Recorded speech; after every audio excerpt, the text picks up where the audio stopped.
HP ini gue beli dengan harga 2 juta guys, dan gue dapetin spek yang beneran gila.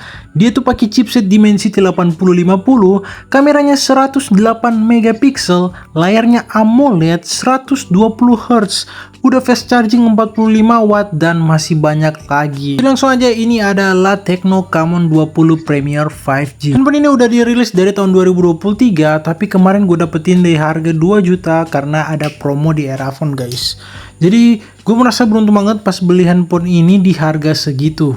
Oke, kita langsung bahas desain dan displaynya. Untuk desain, bahan belakangnya ini masih pakai sama ya kayak Tecno Camon 20 Pro yang kemarin, yaitu vegan leather, dan ini finishingnya menurut gue sudah cakep banget. HP-nya enak banget dipegang, kelihatannya mewah. Walaupun sayang banget ini di bagian bezelnya ini masih pakai plastik dan mudah banget kena jamur guys. Nah, untuk desainnya ini menurut gua sudah sangat cakep dan menurut gua lebih kokoh ya daripada Tecno Camon 20 Pro kemarin. Tapi sayang di sini gak ada lubang jack audio 3,5 mm. Tapi menurut gua ini desainnya ya lebih berkelas ketimbang Tecno Camon 20 Pro kemarin. Karena pada dasarnya HP ini memang rilis harganya lebih mahal ketimbang yang seri Pro. Harganya ini kalau gak salah dulu ada di 5 jutaan. Dan untuk layarnya berukuran 6,67 inch dengan resolusi 1080p x 2400 pixel, dan juga dia sudah AMOLED guys, 120 Hz. Dengan fingerprint di dalam layar, menurut gue ini sudah sangat keren dan udah sangat komplit di harga 2 juta. Dan untuk kualitas layarnya menurut gue ini sudah sangat bagus guys. Warnanya keluar banget, hitamnya itu pekat, view angle-nya luas, dan brightness-nya gue pakai di luar ruangan itu masih sangat usable.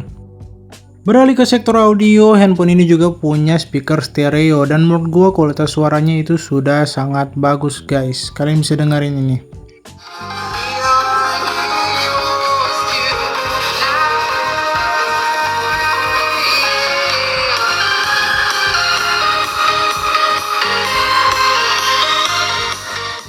Lanjut kita bahas performa dan software handphone ini. Gue udah tes benchmark handphone ini pakai AnTuTu benchmark dan dapetin skor di 900.000 guys. Untuk HP di harga 2 juta kurang 1000 ini. Singkat saja, HP ini udah gue jadiin HP utama selama 3 bulan, yaitu gue pakai kerja, 2 SIM aktif guys. Dan menurut gua performanya itu sudah sangat cukup ya. Dimensity 8050 ini setara banget dengan Snapdragon 865 atau 870. Dan untuk PUBG juga dia kebuka di smooth 90 fps. Sayangnya untuk software handphone ini itu dia mentok di Android 14 iOS versi 13.6.0, dan ini menurut gua udah gak akan ada update lagi. Dan jangan berharap ada fitur-fitur AI atau apapun itu ya, karena memang dia udah mentok di Android 14, dan kalian menurut gua pakai casual aja atau gunakan performanya ini untuk edit atau main game. Dan menurut gue ini yang paling gila adalah internal memorinya, yaitu udah 512 GB. HP 2 juta internal storage setengah tera, ini benar-benar gila banget guys. Jadi sekarang kita masuk di sektor kamera guys. HP ini punya setup kamera yang sensornya itu besar-besar guys. Yaitu dia punya kamera utama 50 megapiksel udah OIS, dan juga dia punya kamera ultra wide 108 megapiksel. Ini paling besar yang pernah gua coba guys. Dan dia juga punya kamera depan resolusinya 32 megapiksel. Dan untuk hasilnya gimana? Menurut gua untuk kamera utama dan kamera ultra wide di harga 2 juta ini menurut gua adalah yang terbaik. Warnanya itu keluar banget guys, vibrant, tapi detailnya juga ini bisa diangkat dengan baik. Apalagi kalau kalian foto di kondisi memang cahayanya itu melimpah kayak gini guys. Gue sih HP 2 juta dikasih kamera kayak gini menurut gua itu memang terbaik banget sih. Dan untuk kamera ultra wide yang 108 megapiksel itu menurut gua kalian pakai pas di kondisi banyak cahaya aja. Dan untuk foto low light-nya menurut gua di sini masih sangat bagus, masih sangat detail. Walaupun ada penurunan kualitas, tapi menurut gua ini masih acceptable banget karena masih bagus guys menurut gua. Ini detailnya masih keangkat. Dan untuk dynamic range-nya ini menurut gua cukup luas. Ini gua foto-foto awan dan langit-langit ini masih bagus guys.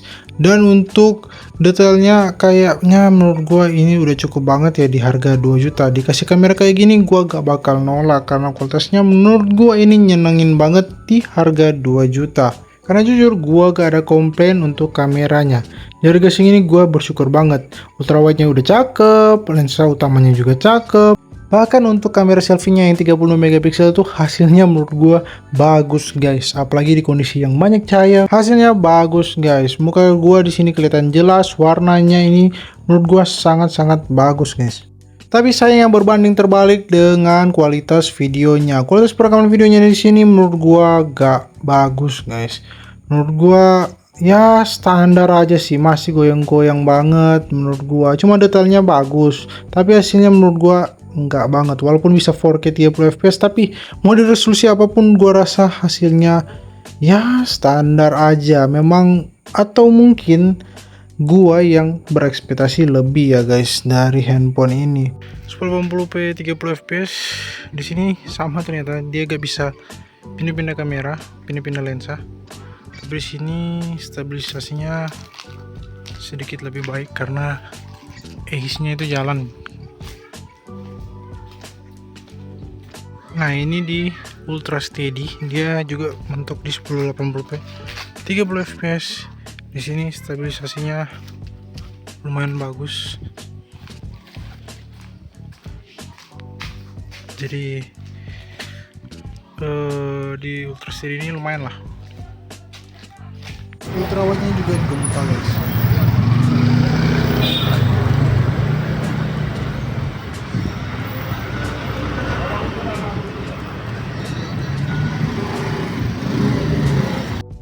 Ini adalah hasil perekaman Tecno Camon 20 Premier 5G di resolusi 1080p 30 fps di kamera depan, dan kalian bisa nilai sendiri gimana kualitasnya dan audionya, apakah bagus, jernih, atau kebetulan nih panas banget ya.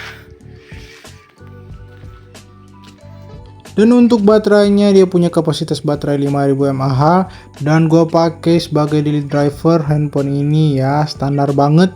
SOT-nya itu cuman berkisar 5 jam. Dan untuk chargingnya dari 5% sampai 100% butuh waktu kurang lebih 1 jam lebih sedikit. Dan untuk kesimpulan, kalau kalian dapat handphone ini di harga 2 juta, menurut gue sikat aja guys. Karena di harga segitu, dari apa yang ditawarkan, handphone ini sudah lebih dari apa yang kalian bayar guys. Dapat layar yang bagus, speakernya stereo, kameranya resolusinya tinggi, hasilnya juga bagus. Terus kapasitas memorinya 512 GB, dan juga chipset yang menurut gue sudah sangat kencang di harga 2 juta. Dan menurut gue ini gak ada komplain banget guys. Sebisanya sih kalian bersyukur ya kalau dapetin di harga 2 juta. Untuk kekurangannya memang ada di softwarenya yang udah mentok di Android 14, dan juga baterainya mungkin ya standar aja ya untuk harga 2 juta karena masih banyak yang lebih awet. Tapi itu dia guys review gua tentang Tecno Camon 20 Premier 5G. Menurut kalian gimana? Tulis di kolom komentar di bawah. Gua Elmo dan thank you for watching guys.